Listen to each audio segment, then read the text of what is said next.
नमस्कार छात्रों, मैं केशव सिंह। आज मैं क्लास 10th मैथ का जो सेट एक है अनसोल्ड पेपर का 2024 के लिए, ठीक है। सेट एक 2023 का जो परीक्षा हुई थी आपकी 822, कोड है DB, ठीक है। ये आपको सेट कराने जा रहा हूँ। सबसे पहले आपको ऑब्जेक्टिव क्वेश्चन कराऊंगा, ठीक है। इससे बाद तुरंत जो आपके 50 नंबर क्वेश्चन आते थे, ठीक है, लॉन्ग क्वेश्चन, वो आपको कराऊंगा, ठीक। सबसे पहले आप ऑब्जेक्टिव क्वेश्चन देखिए। क्वेश्चन नंबर 1 है, इसे आप देखिए, ठीक है। ये आपका अनसोल्ड पेपर है, सेट 1 है, ठीक है।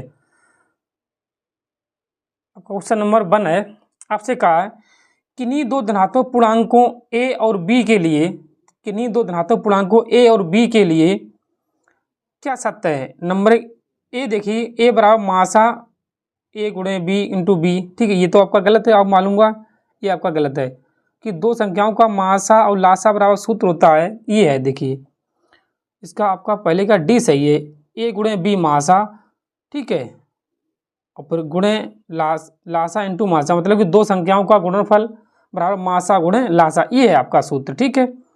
इसका आपको डी सही है। क्वेश्चन नंबर 2 देखिए, आपसे कहा है एक शून्योत्तर परमेय संख्या एवं अपरमेय संख्या का भागफल होता है। ध्यान दीजिए, सबसे पहले जब ऐसी कंडीशन हो, एक शून्योत्तर परमेय संख्या एवं एक अपरमेय संख्या का भागफल हमेशा एक अपरमेय संख्या होता है। बी सही है, इसका 2 का बी, ठीक है।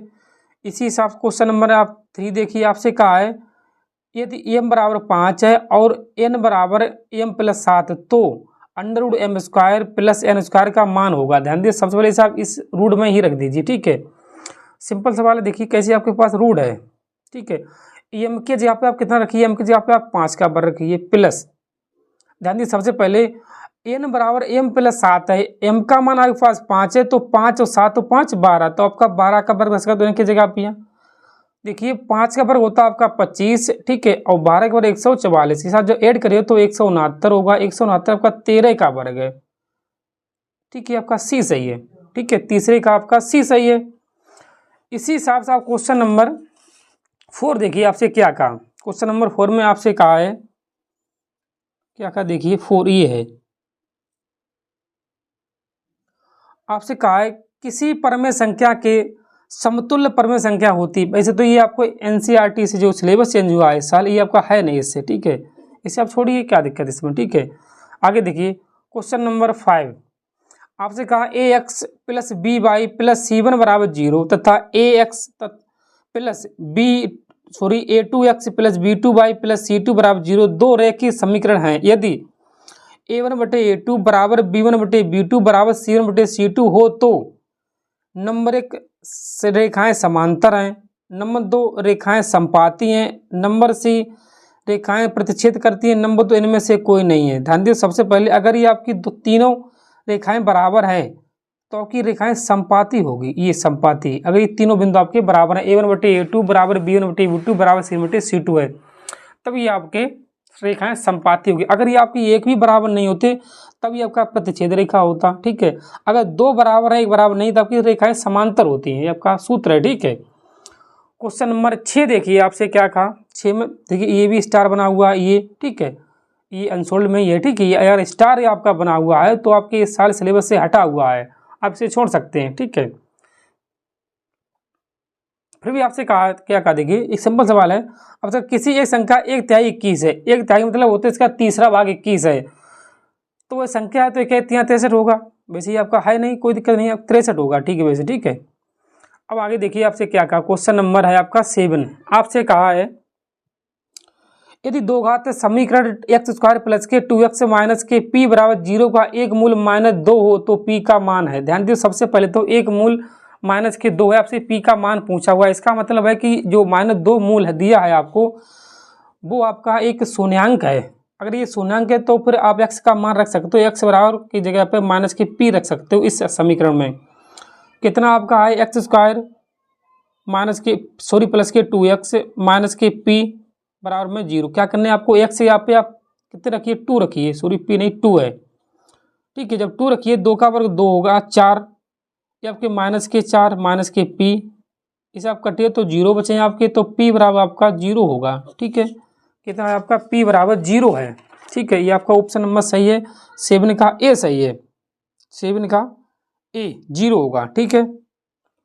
अब देखिए क्वेश्चन नंबर 8 में आपसे कहा है, फिर भी इसमें क्वेश्चन नंबर 8 में स्टार बना हुआ, तो आपका ये भी सिलेबस से नहीं है। ठीक है, ये आप देखिए कि इससे पहले जो परीक्षा हुई थी आपकी 23 में, उसमें आपका पूरा सिलेबस था, इसमें आपका कम किया हुआ है। ठीक है, उस हिसाब से क्वेश्चन नंबर 9 देखिए, आपसे कहा क्या कहा, देखिए एक्स अक्ष पर स्थित एक बिंदु 2,-5 तथा -2,9 से समदूरस्थ बिंदु के निर्धारण ज्ञात कीजिए। समदूर उसे कहते हैं जो समान दूरी पर है। ध्यान दीजिए, सबसे पहले एक्स अक्ष की बात की तो y बराबर 0 होगा। जब आप इसको लगाओगे, ठीक है, 9 का जब से आप लगाओगे तो 7,-0 होगा। ये 7,0 सॉरी, -0 नहीं, माइनस के 7,0 होगा। ठीक है, वैसे अगर आपको ये सोल्व ना कर पाओ तो आप बता दीजिए। ठीक है, इसे मैं सोल्व करके दिखा दूंगा तुरंत। ठीक है, अब आपके क्वेश्चन नंबर 10 में क्या कहा, देखिए क्या कहा, आपके एक त्रिभुज ABC की समद्विबाहु त्रिभुज है जिनमें से AB बराबर AC, तो इनमें से कौन सा कथन सत्य होगा। कोण B बड़ा है कोण C से, ये गलत होगा। कोण B कोण C से बड़ा नहीं हो सकता इस हिसाब से। ठीक है, फिर आपका कोण B का मान C से छोटा होगा, ये भी गलत है। ये है कोण B कोण C के बराबर होगा। अगर ये समद्विबाहु हैं तो दो कोण बराबर होंगे। ठीक है, समद्विबाहु मतलब होते हैं दो कोण बराबर होते हैं, उसे कहते हैं समद्विबाहु। ठीक है, क्वेश्चन नंबर 11 देखिए, आपसे कहा त्रिभुज ABC में AB बराबर 6√3 सेंटीमीटर, AC बराबर 12 सेंटीमीटर और BC 6 सेंटीमीटर हो तो कोण B का मान है। ध्यान दें, सबसे पहले आपको मालूम समकोण त्रिभुज की थ्योरम क्या होती है। कर्ण का वर्ग बराबर AB का वर्ग, मतलब कि कर्ण का वर्ग बराबर आधार का वर्ग प्लस लंब का वर्ग। अगर दो भुजाओं को योग को बराबर एक भुजा अगर आती है तो आपकी पाइथागोरस थ्योरम होती है, मतलब एक कोण समकोण होगा। अब ये देखिए 12/144 होगा, छछरंग 36, और ये छछरंग 36 में आप उनकी आपका 90 अंश ही होगा।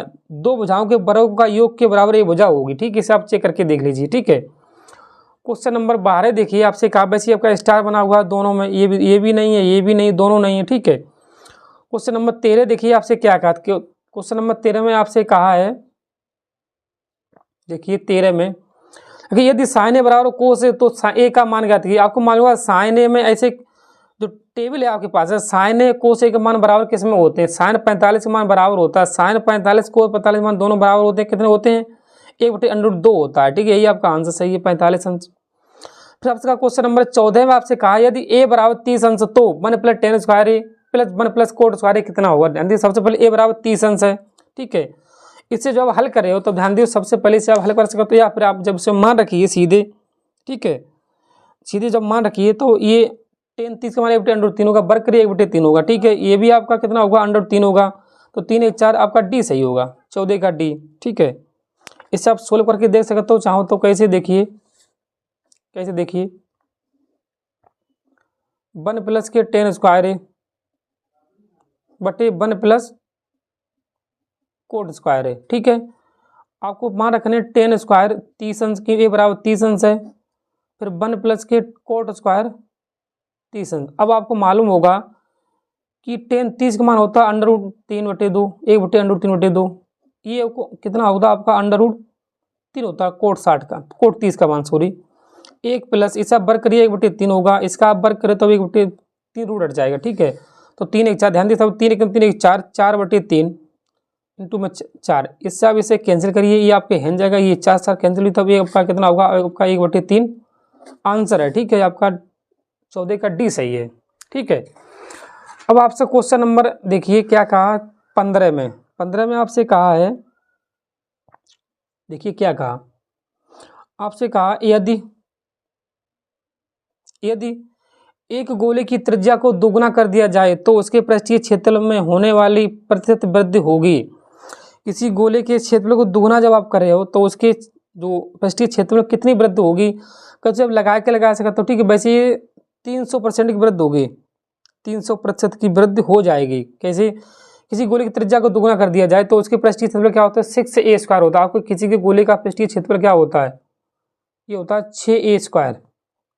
इस हिसाब से खाली सबसे पहले त्रिज्या आप यही रहने दीजिए, फिर त्रिज्या दूनी कर दीजिए तो आपको क्या लगेगा 300% बढ़ जाएगा। ठीक है, ये आपका सही है।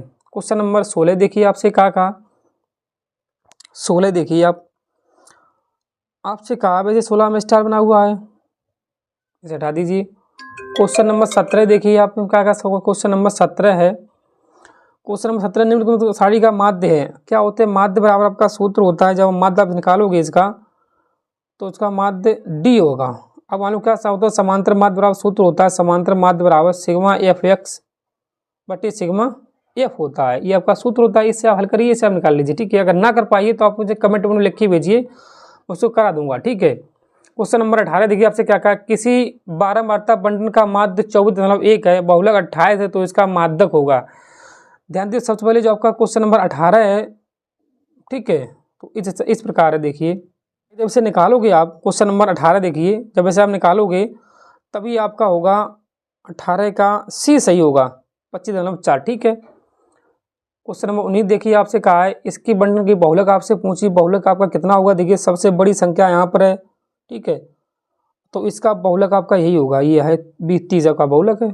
ठीक है, 20वां आप देखिए आपका माध्य माध्यक बहुलक के बीच के आबंध या संबंध है। ठीक है, संबंध क्या आई है, बहुलक बराबर 3 माध्यक माइनस 2 माध्य। आपको ऐसे याद करिए, बहुलक में 4 अक्षर हैं, माध्यक में 3 अक्षर हैं, तो माध्य में 2 अक्षर हैं। इसे आप याद करने की ट्रिक है, बहुलक बराबर 3 माध्यक माइनस 2 माध्य, ये आपकी ट्रिक है। ठीक है, 20 है इसका, ये आप